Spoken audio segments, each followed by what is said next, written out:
Bienvenidos a este espacio de la Palabra Santa para el Avivamiento Matutino. Estudio de cristalización de Jeremías y Lamentaciones.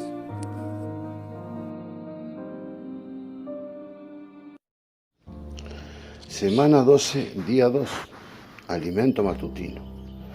Hebreos 8:12 dice, porque seré propicio a sus injusticias y nunca más me acordaré de sus pecados.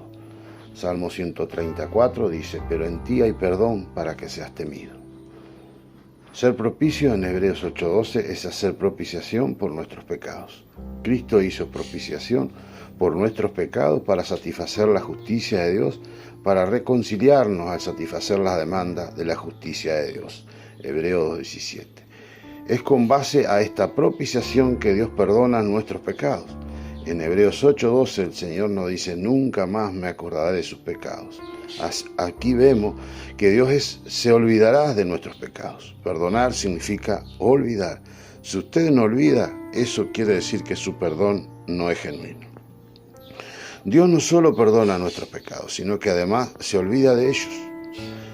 En el nuevo pacto, la bendición principal es la impartición de la vida divina, la cual trae consigo la ley interna de vida, la bendición de tener a Dios y de ser su pueblo y la capacidad interior de conocer al Señor. Para que Dios pudiera hacer esto, Él tuvo que ser propicio a nuestras injusticias y olvidarse de nuestros pecados. La propiciación hecha por nuestras injusticias y el perdón de nuestros pecados fue lo que dio a Dios el terreno para impartir su vida en nosotros. Lectura para hoy. El perdón de pecados significa la eliminación de los cargos de pecados contra nosotros delante de Dios a fin de que seamos librados de la pena de la justicia de Dios. Juan 3:18, 5:24. Debido a que se había hecho un cargo contra nosotros delante de Dios y estábamos condenados por Dios, era necesario que nosotros sufriéramos el castigo justo de Dios. Pero cuando Dios nos perdonó, nos libró de la pena de su justicia y no nos condenó más. Esto se debe a que el Señor Jesús derramó su sangre y murió en la cruz conforme a la justicia de Dios para sufrir el castigo justo de Dios en nuestro lugar.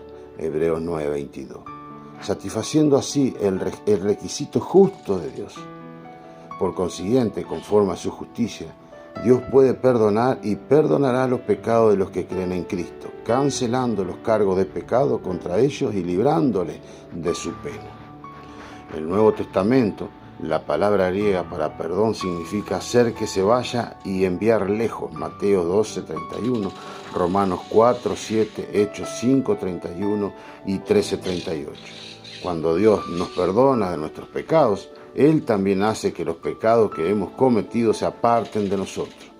Esto se debe a que Dios cargó sobre el Señor Jesús todos nuestros pecados cuando hizo al Señor una ofrenda por el pecado en la cruz a fin de que Él lo llevara en su cuerpo por nosotros. Juan 1:29, Isaías 53:6, Primera de Pedro 2:24. Además, Él también hizo que todos nuestros pecados fueran cargados sobre Satanás para que Él los llevara para siempre.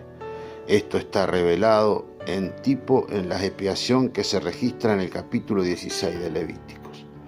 Cuando el sumo sacerdote hizo expiación por los hijos de Israel, tomó 2 machos cabríos y les presentó delante de Dios. Uno era para Dios y había de ser inmolado para hacer expiación por los hijos de Israel, mientras que el otro era para Azazel, es decir, para Satanás, para llevar los pecados de los hijos de Israel. Levítico 16, 7 y 10 y 15, 22. Puesto que el pecado procedió de Satanás. Cuando Dios nos perdona, no solo nos exime de sufrir la pena de pecado y hace que nuestros pecados se aparten de nosotros, sino que Él también olvida nuestros pecados. Una vez que Él nos perdona, borra nuestros pecados de su memoria y jamás se acuerda de ellos. La gente piensa que el perdón de Dios hará que el hombre se vuelva atrevido e imprudente. no tienen la menor idea de que la gracia del perdón de Dios tiene como fin llevar al hombre a temer a Dios. Salmo 134. Nuestra experiencia nos dice que cuanto más somos perdonados por Dios, más le tememos a Él. Cuanto más hemos recibido la gracia del perdón de Dios, más tenemos el temor para con Dios. La gracia del perdón de Dios nos hace no solo temer a Dios, sino también amarle. Amén.